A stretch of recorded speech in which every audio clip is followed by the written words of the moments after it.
Welcome to my channel भावना गुप्ता। और आज जो हम टॉपिक पढ़ने जा रहे हैं वो है 5 forces analysis.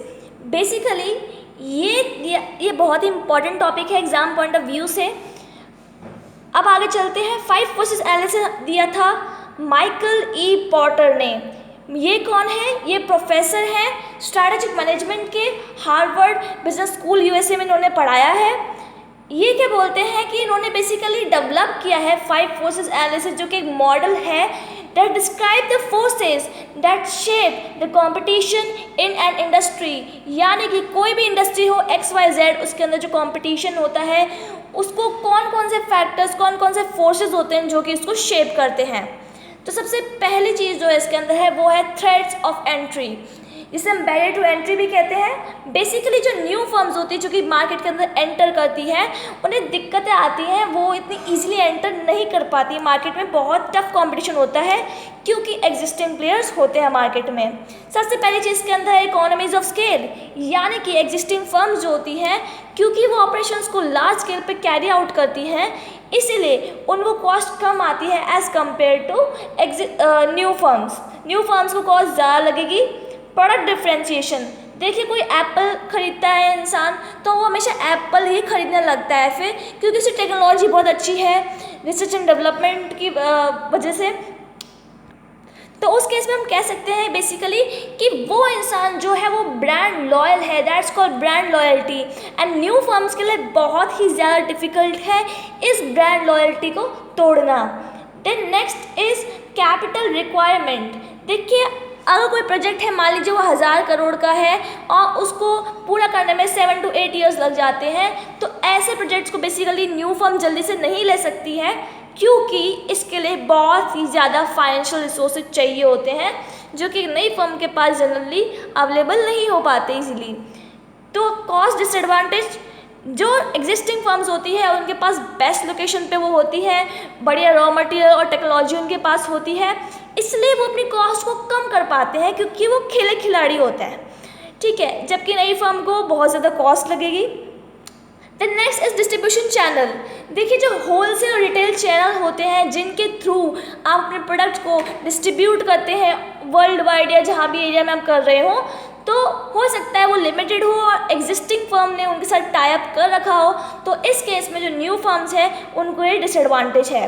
Then government policy, कई बार क्या होता है लाइसेंसिंग चाहिए होती है गवर्नमेंट से, जिसके अंदर गवर्नमेंट काफ़ी सारे एंट्री बैरियर्स रखती हैं, जैसे कि वो कंट्रोल करती है रॉ मटेरियल के प्राइसेस को, pollution control, product safety regulation. तो इस केस में भी दिक्कत हो जाती है नई फर्म्स के लिए मार्केट में एंटर करना। नेक्स्ट हमारा आता है बार्गेनिंग पावर ऑफ कस्टमर्स। देखिए अगर कस्टमर्स जो है वो लार्ज वॉल्यूम में है, ठीक है, और काफ़ी सारे कस्टमर्स हैं और आपका प्रोडक्ट ऐसा है जो कि स्टैंडर्ड है, अनडिफ्रेंशिएटेड है, यानी कि उसमें कुछ अलग नहीं है। मान लीजिए जैसे कि पेपर है, आप चाहे क्लासमेट की नोटबुक खरीदिए या कोई और अच्छी नोटबुक खरीदिए, कुछ फ़र्क नहीं पड़ता, है तो पेपर ही, तो इतना कुछ खास डिफरेंस नहीं आने वाला है। तो बेसिकली इस केस में क्या होता है कि कस्टमर्स बहुत ज़्यादा पावरफुल होती है, उनकी बात चलती है, उनके पास ज़्यादा पावर होती है, बार्गेनिंग पावर। तो कस्टमर्स क्या करते हैं, वो शेप करते हैं कि क्या कंपटीशन होगा मार्केट के अंदर, बेसिकली क्या प्राइस होगा, क्या क्वालिटी होगा और क्या डिस्ट्रीब्यूशन चैनल होगा। Then next is bargaining power of suppliers. देखिए अगर सप्लायर्स की बार्गेनिंग पावर अच्छी होगी तो क्या होगा, वो रेस कर सकते हैं प्राइसेस को, यानी सप्लायर्स की चले ज़्यादा से ज़्यादा प्राइसेस वो चार्ज कर पाएंगे इंडस्ट्रीज से।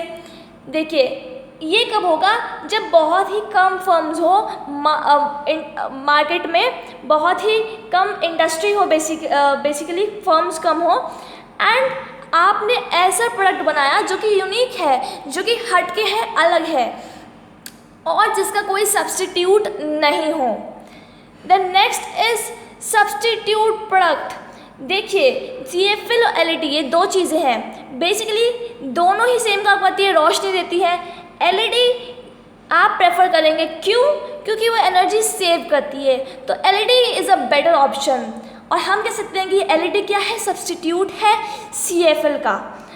तो रेडली अवेलेबल अगर होता है सब्स्टिट्यूट प्रोडक्ट, आसानी से मिल जाए, और दूसरी बात उसका प्राइस भी कम हो, तो उस केस में आप बहुत ज़्यादा कंपटीशन फेस करने वाले हैं।